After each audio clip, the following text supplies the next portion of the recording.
Oke guys, selamat sore. Kali ini saya akan menceritakan tentang ketimpangan sosial, yaitu sampah. Ya, yaitu tugas Pak Ali juga. Apa itu sampah? Sampah merupakan material sisa yang tidak diinginkan dan setelah berakhirnya satu proses. Mengapa sampah di Indonesia itu banyak?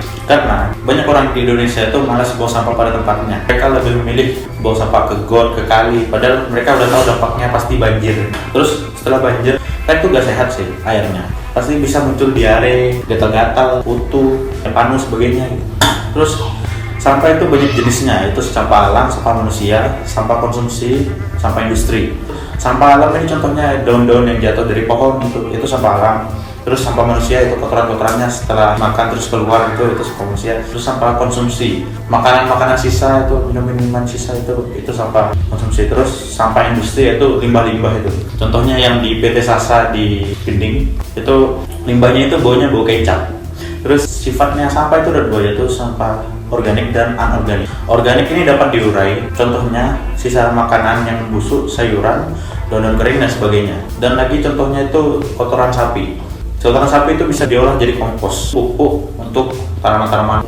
Pupuk kandang. Ya, pupuk kandang gitu. Terus sampah anorganik itu tidak dapat diurai, contohnya kaleng, plastik, mainan, botol, gelas minuman dan lain-lain. Plastik ini diurainya lama sekali, bisa-bisa sampai 100 tahun ke depan itu baru bisa diurai. Makanya dari itu pemerintah sekarang merealisasikan plastik berbayar, biar gak pakai plastik terus pakai tas gendong ibu-ibu gitu, kan bagus.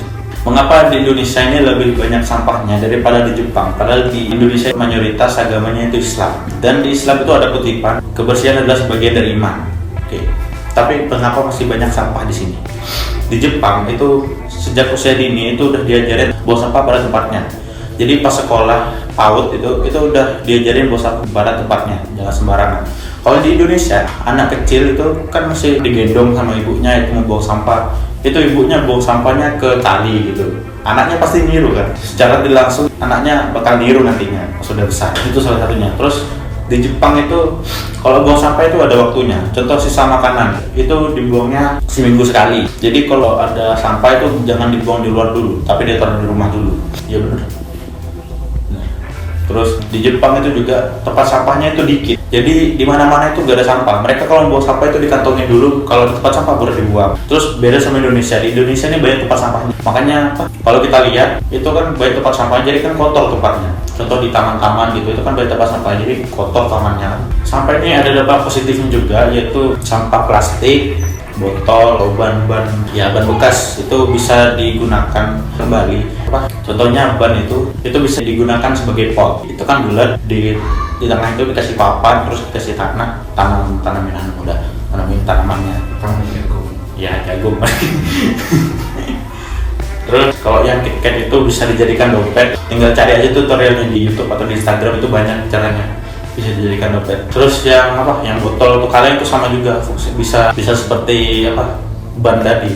Dan juga botol ini bisa sebagai perangkap tikus. Banyak kok caranya, tinggal cari aja. Mungkin itu aja yang saya bahas. Kurang lebihnya mohon maaf ya. Kalau ada yang salah mohon dimaafkan, jangan dibully. Oke, wassalamualaikum warahmatullahi wabarakatuh.